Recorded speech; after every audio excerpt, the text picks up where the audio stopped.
Hi, this is Justin with the endlessweekend.com, and today I'd like to give you a quick overview of how you can use Kayak to search for airfare. If you're new to Kayak, it can sometimes be a little bit confusing because there's a lot of different filters and options and buttons, and depending on what you have selected, it can make a big difference in what sort of results you get when you do your search. So let's take a quick look at a random flight here. I put in JFK to London, and right off the bat, we'll see these two little boxes here that say add nearby airports. In this case, it's a really good idea to have these selected because both New York and London have a couple of other airports, and depending on how flexible you are, you may be able to save sometimes quite a bit of money by flying out of Newark, for instance, or LaGuardia. I've got a couple of random dates selected here. So the very first thing that I tell people is right here where you see all these little boxes here for Priceline, British Airways, Air France, Make My Trip, Iceland Air. Go ahead and check all of these. That right off the bat will give you a few more options than you would if you just search Kayak alone, because it will search some other websites for you.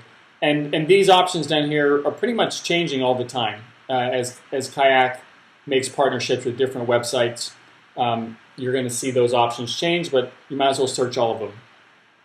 So let's go ahead and select more search options now.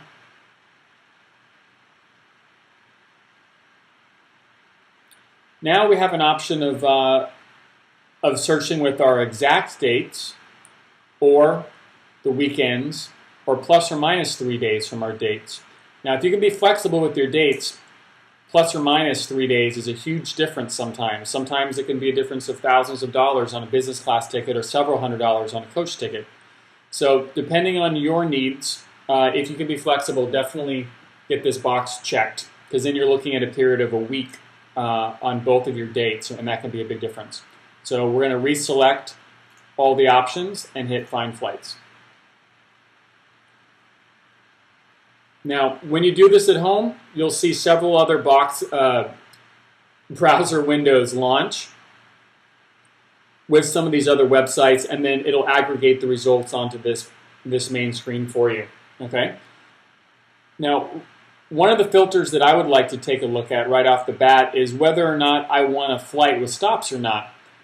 If you take a look at the one that it gave us right off the bat, it's 28 hours. Because right now it's just filtering the results based on the lowest price.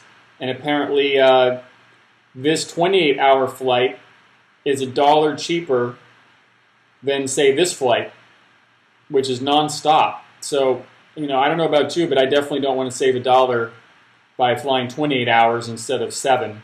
So right off the bat, we can come over here and see these little boxes here under stops. We can uncheck a couple of these. Now we're only looking at nonstop results.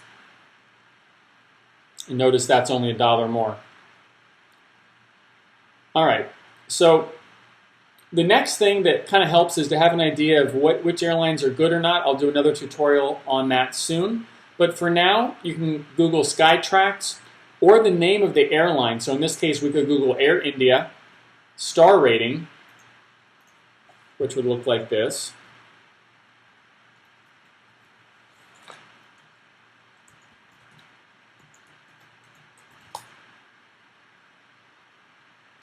What we'd find is that's a 3-star airline, and they really usually do not have real good reviews. If you go through, you can look at how they stand up in some of these different areas, and you can usually read reviews about each of the airlines. Now, if there's certain airlines that you realize, hey, I don't want to fly those airlines, the neat thing you can do is just come over here and uncheck those airlines. So for instance, if we don't want to fly with Air India, we just take them out of the results.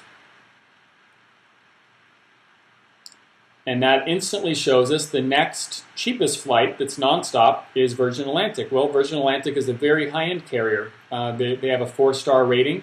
It is a little bit more expensive, but if you really want to be comfortable and you don't want a 28-hour flight, getting rid of these two options and the Air India flight shows us that the cheapest nonstop flight from the New York City area to London is $840.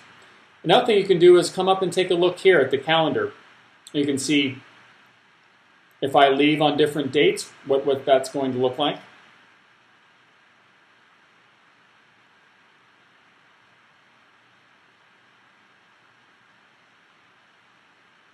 Oh, we also have British Airways here for another $4, and BA is also a very good airline.